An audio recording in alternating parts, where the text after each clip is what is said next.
Thank you, Sophie. Hello and welcome to Wales Today. I'm Jennifer Jones with the headlines. 5-year-old Theo Treharne-Jones died on holiday in Greece. Today, an inquest concludes he drowned accidentally after leaving his family's hotel room while they slept. Well, the coroner is writing to the holiday company with concerns something similar could happen again.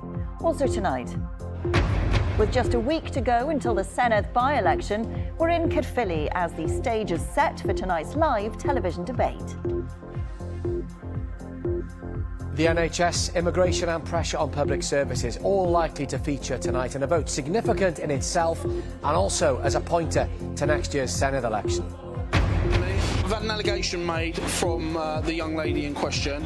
Train manager Nicholas McMurray was jailed for sexually assaulting a female passenger on a service to Swansea. We hear how reports of sexual harassment on trains are on the rise. And Wales's top goalscorer Jess Fishlock announces her retirement from international football. Jess has been the iconic female footballer, but I think the iconic woman in Welsh sport of her generation.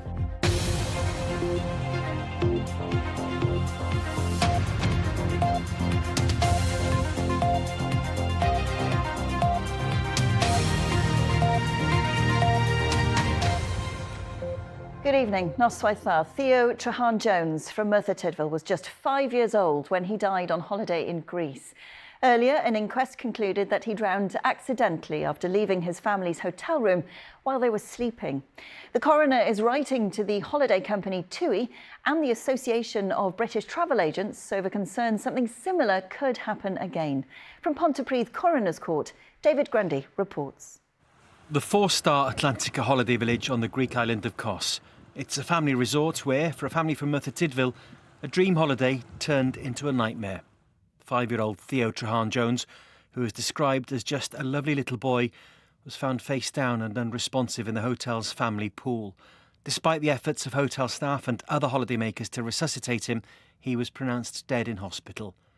Theo had been diagnosed with a developmental condition called Smith-Magenis syndrome. He was non-verbal, his sleep was often disturbed, and he was less naturally cautious. At his inquest, Theo's parents raised concerns that the hotel room doors didn't have a keychain to prevent children from getting out. Tour operator TUI has considered installing door chains at their hotels, but the head of Overseas Health and Safety, Libby Jones, told Pontypridd Coroner's Court that it was deemed too great a fire risk because the chains are designed to stop people from getting into hotel rooms and not from leaving them.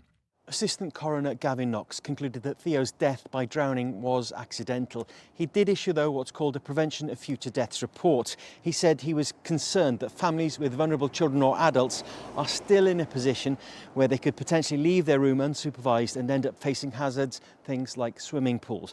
That report will go to TUI and to the Association of British Travel Agents. He said he couldn't guarantee his report would lead to changes, but he hopes that TUI and ABTA both look again at any potential precautions they might be able to take in future. Theo's parents, Nina and Richard, came to the inquest seeking answers. They left knowing that TUI and ABTA have to respond to the coroner within 56 days. It won't bring Theo back, but it's hoped no other family will have to go through what they have.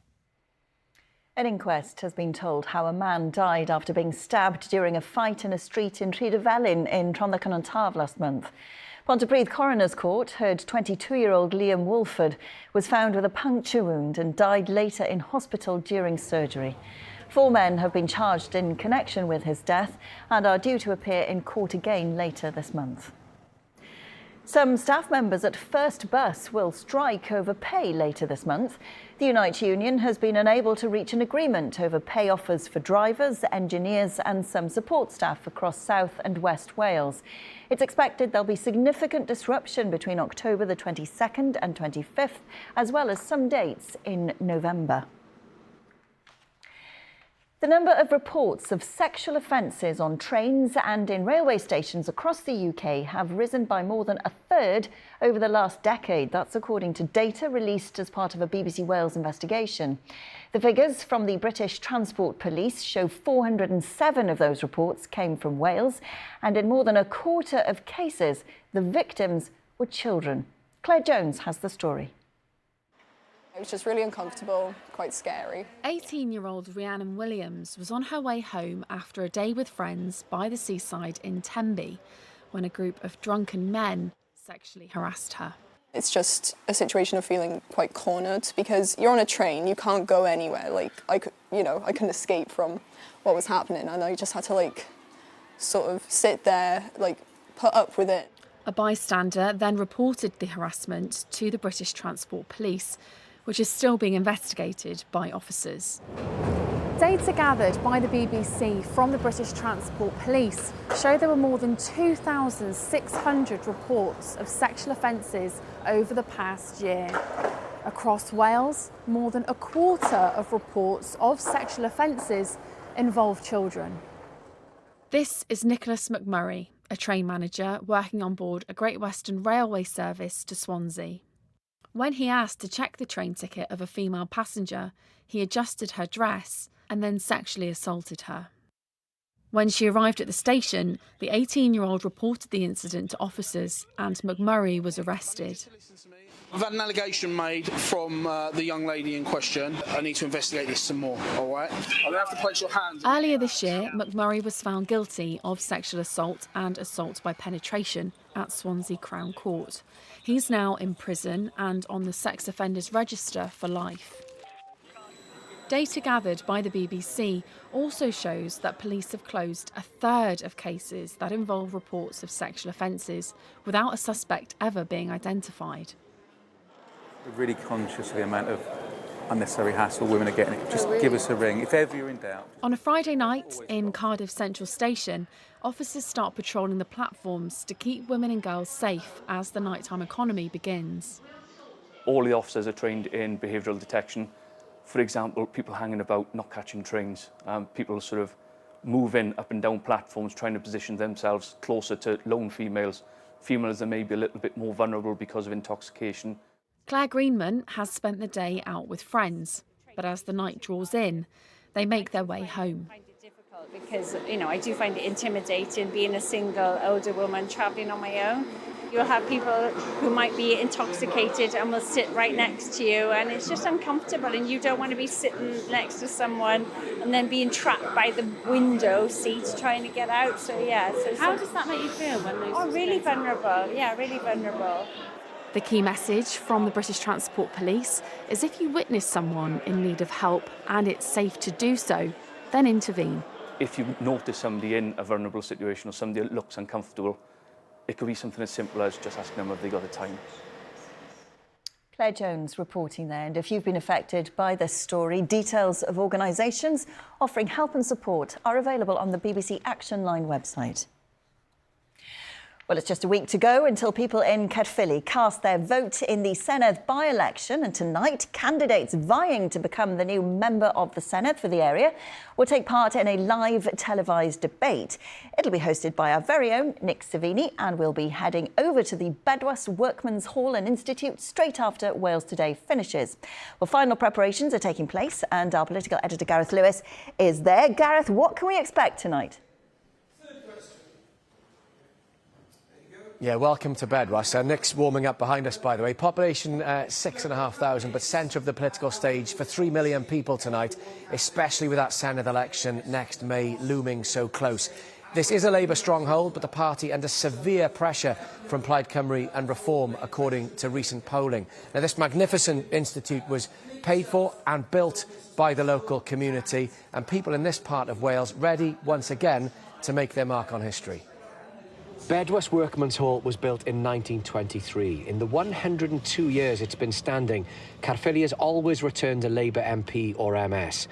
But polls at a national level suggest Plaid Cymru and Reform are vying with Labour for the lead at next year's Senedd election. Next week might give a little pointer as to what might happen in 2026. 6 candidates will take to the stage later, representing 6 parties: Labour, Conservative, Plaid Cymru, Liberal Democrat, Green and Reform. They're parties with clear evidence of support here based on past elections and recent polling. There are 2 other parties standing: UKIP, who weren't available for interview today, and Gwlad, who are pro-independence with a big focus on the economy. We need a broad church within Welsh politics. We need we need more than one Welsh independence party. You look at countries like Catalonia, you know, with the Basque country, there's an abundance of independence party there. Why can't Wales have more than one independence party? Welsh politics needs it. And if we get stronger Welsh-centric parties within the Senedd, it's going to stop English nationalist parties like Reform coming in. One more person to introduce you to, and he is responsible for making sure that everybody on stage toes the line tonight. Nick, what do you hope that people at home will get out of this evening? I think it will be interesting to see what they really campaign on to get their messages across, Gar. I mean, this by-election has had so much attention, isn't it? Much more than so many by-elections we've had in the past. Is it the hyperlocal issues? Is it the closure of the leisure centre 10 yards from us, or the library, proposed closure in Bedwas? Is it the NHS? Do the big UK-wide issues, immigration, come into the mix? How will they all handle that? And I suspect that tells us about the kinds of things people have been talking about on the doorstep. What Nick says is what we're expecting. Local library closures, the NHS and immigration, even though it's not controlled by the Senedd, have all featured during the campaign. It's also a live show, so there's potential for drama. It's all kept the local paper busy. It's always easy to look at the online chatter and the comments on Facebook and think, well, that's just online. But the real evidence, I think, is the number of placards that you can see in people's gardens as you drive through the constituency. The result next week will be significant. Can Labour hang on? If not, who'll break their hold on power? And if Labour doesn't win, it makes it potentially trickier, with one less MS for the Welsh Government to pass its budget. And one thing not to forget, we're only here because of the sudden death of Hefin David in the summer. Liked, respected across the political divide, and missed. Yeah, it is the by-election that nobody wanted in Welsh politics, but it's been a fiercely fought campaign nonetheless. Final preparations really underway because the candidate's on stage now with Nick. And look, with the caveats that it's a by-election, that it'll use a different voting system to the new one that we will use next May, it could well give us tonight an indication of what to expect over the next 7 months or so. In short, you don't need to live or vote in Caerphilly for what you hear tonight on the stage behind us to resonate. OK, Gareth, thank you very much. Gareth Lewis there, our political editor in Bedwas. A coroner has ruled that injuries sustained in a brutal attack 23 years before a man's death were a contributing factor in how he died. Leon Adams was beaten and left unconscious after he was attacked and robbed in Cardiff in 2002. Our reporter Nellie Bird has been listening to his inquest at Pontypridd Coroner's Court. Nellie, what was said? Well, Leon Adams was 24 when he was brutally attacked in 2002, and some of the details of that attack are quite upsetting, so just to warn you. Today's inquest focused on that assault and also how Leon lived in the years after. The court heard that he'd been working in a pub on St Mary Street. It was a night people might remember. Wales had been playing Argentina in the football that night, and hours later he was found in near Grangetown Station. He was very, very badly injured, and his wages had been stolen, which were around £138. Now, Angela Main gave evidence. She is Leon's mum, and she was very, very emotional as she explained how she remembered when she first saw him after the attack. She said, "When I walked in, I didn't recognise him, apart from his nostrils. That's how I identified him, from the shape of his nostrils." Now, she recalled how he was pink and that he'd been stamped on, and the hospital thought he wasn't going to make it. Leon was in a coma for 2 years after that, and when he woke up, he couldn't speak or talk. Now, the court heard that ultimately Leon became unwell at the end of last year. He died from sepsis and from complications from type 2 diabetes not being diagnosed, but the coroner said ultimately those injuries minimally contributed to his death. He didn't have the physical reserves to fight those infections, and so all those years later, that attack still had an impact. OK, Nellie, thank you. Nellie Bird there in our newsroom.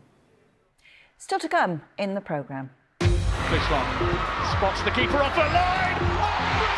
She's Wales's most capped player and top goal scorer. We get the reaction as Jess Fishlock announces her retirement from international football. And the forecast over the next few days is looking pretty repetitive, but we do have some rain on the way.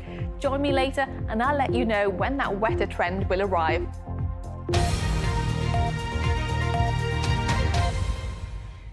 A jury has heard how a woman accused of plotting to kill her husband with her secret lover and another man said she thought it was fiction and fantasy.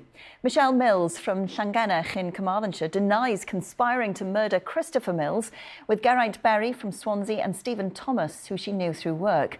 Valerie Williams reports. The scene at the caravan in Cenarth, Carmarthenshire, where Christopher Mills was attacked last September by two masked men, Geraint Berry and Stephen Thomas. They carried guns, gas masks and cable ties. Any idea why these two armed robbers came in? Michelle Mills made this 999 call. The only thing I can think was my husband's ex-military. But it could be that, but it could have been that they just targeted the caravan. This attack happened after Michelle Mills and her secret lover Geraint Berry shared what she described as fantasies about killing her husband. She and Mr. Mills would argue regularly, she said. There was the occasional push and shove, but she added that she never wanted him killed. She said Christopher Mills, who's pictured here, made her feel dehumanised. I needed to get out, she told the jury. I wanted a divorce. On the night of the attack at this caravan park, Mrs. Mills said she thought a text sent to her by Mr. Berry saying he would kill Mr. Mills was fiction. She later replied, "You know what you're doing, and I trust you." But she said again it was fantasy and that's it. She also denied knowing anything about a forged suicide note addressed to her from Mr. Mills, including a fake rape admission. The three defendants deny conspiracy to murder. Mrs. Mills denies a further charge of perverting the course of justice. The trial continues. There's a mixed response to a new leisure centre in Llanelli, which officially opened to the public earlier. With an overall budget of £200 million, the aim of Pentre Awel is to improve the health of people in Carmarthenshire. However, some local businesses are worried that the location will mean fewer people will visit the town centre. Sarah David was at the opening of the first phase of the project. Testing the waters at Pentre Awel after years of work and delays, the multi-million-pound project has certainly made a splash locally. It looks all right. A lot of money spent on something. You know, what about our market? And our town centre. Yes. And I think they could have invested some of that money into the town centre, put more facilities centrally.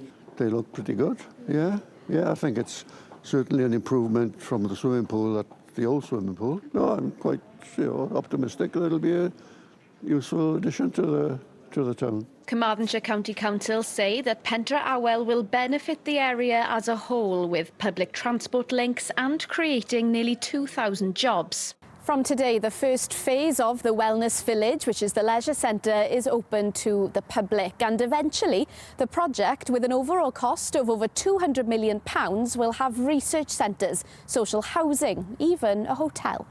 This first phase has been partly funded by the Swansea Bay City deal and contributions from both Welsh and UK governments.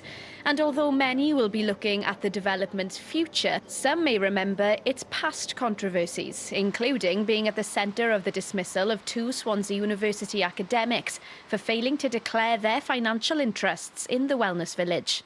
And today's opening means that time's up for the current Llanelli Leisure Centre, the end of an era for the local swimming club that's practised here for over 50 years. It does give us more security because the current location is ageing.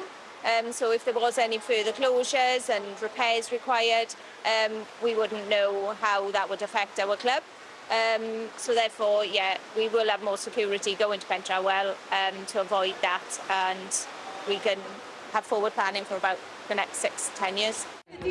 So as people test out this centre's shiny new facilities, many locals will be looking on to see whether Pentre Awel will sink or swim.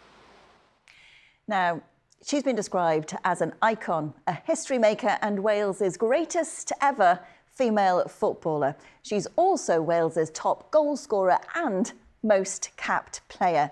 But the upcoming friendly against Australia will be Jess Fishlock's last in the red shirt, after announcing that she's retiring from the international game.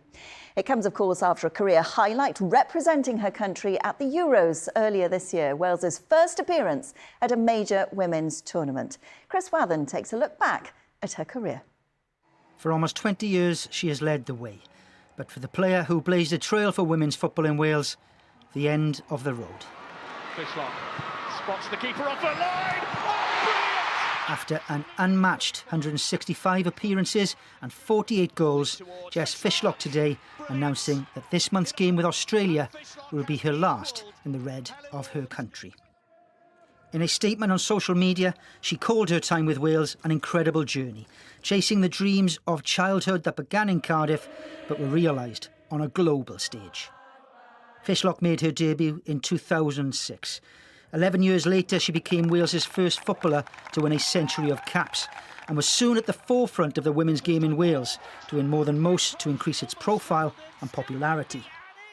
Grebenar is on. Oh, this is a chance. Fishlock! It just had to be! Well, she leaves a legacy like no other, in my opinion. Wales' star player! She's someone that she transcends the game. You know, she's more than just a footballer. What she stands for, how she speaks up for the minorities, how she just handles herself in every way on and off the pitch. I think that's not going to end, of course, with her deciding to retire from playing, but just that person on the pitch, the focal point for the team, somebody that takes all the attention and pressure off of everybody else, really, because if you're in a side with Jess Fishlock on, you know that you're going to be okay. So often a match winner, it was almost inevitable she would become Wales's record goal scorer. That's the record! She is in a class all of her own. A landmark moment on the road to the major finals that had eluded her for so long and ended in a dramatic night in Dublin. And while Wales's Euro adventure this summer didn't last long, there was still time for a bit more history, the competition's oldest goal scorer. Switzerland felt like the end of an era, something she confirmed on social media this afternoon, urging officials to ensure the game continues to grow. We all know that despite qualification for the Euros, we've got a lot more work to do in women's football in Wales, both at league and club level and at international level. And isn't it great when you hear a footballer as iconic and as celebrated as Jess set that tone for what we do next in football? Fishlock says she looks forward to joining the Red Wall in the stands in the future, but only after one final farewell to the fans and the country she inspired for so long. And from the end of a career to potentially the beginning of a new one, and a 10-year-old girl from Llandrindod Wells has been named Britain's only winner at the Wildlife Photographer of the Year Awards. Jamie Smart's breathtaking picture of an orb-weaving spider secured her a prize at the National History Museum. She described how special it is to share a moment with animals and to better understand them. Eleanor Rice has more. At just 10 years old, Jamie Smart is already a decorated photographer. These are just some of her award-winning images. From Llandrindod Wells, Jamie first picked up a camera inspired by her love of bigger creatures. Well, it was actually when I was about 2 years old with a massive passion for dinosaurs. But when I found out I wasn't able to see a real dinosaur, I found that birds and animals were related to dinosaurs. So my passion for wildlife began there.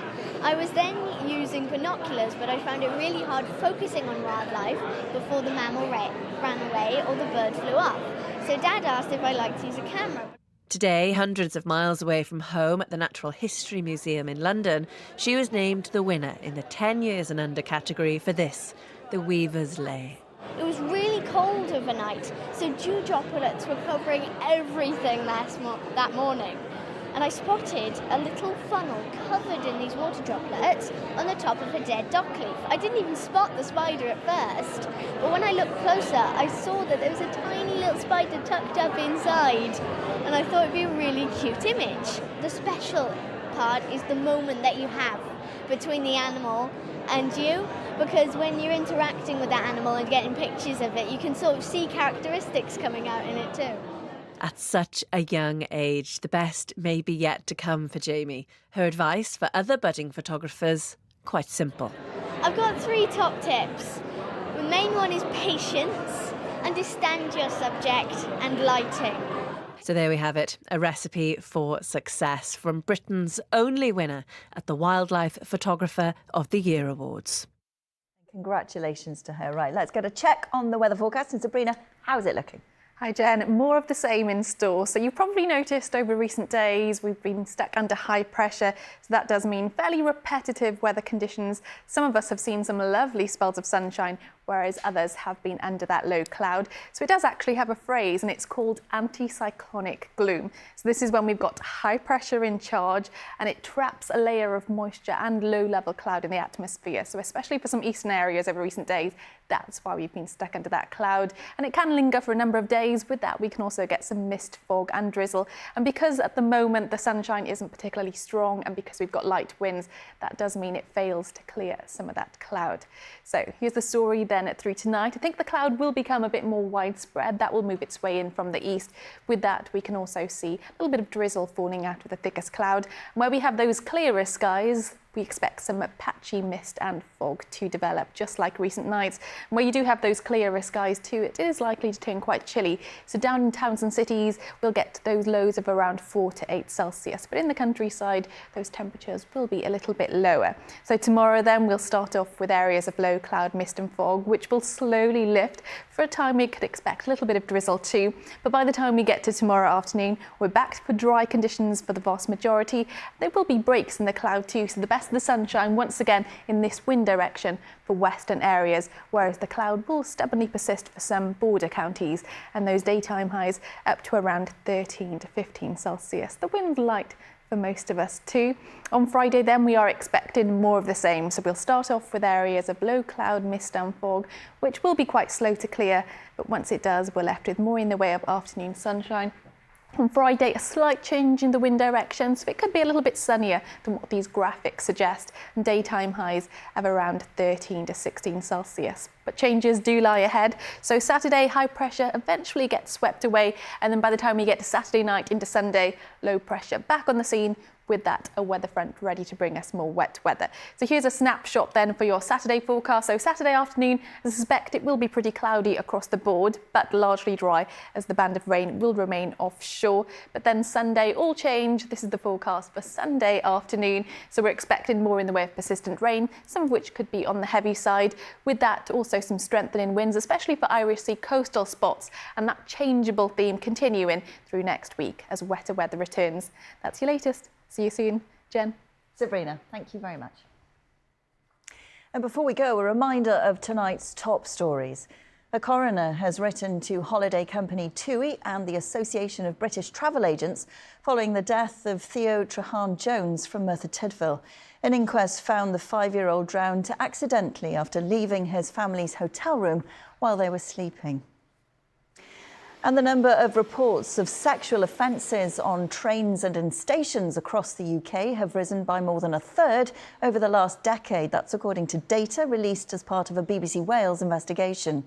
The figures from the British Transport Police show 407 of those reports came from Wales, and in more than a quarter of cases, the victims were children. And that's Wales Today. It's time now to head over to Caerphilly for that live by-election TV debate. Thanks for your company, and I will hand you over to Nick in Bedwas. Bye-bye.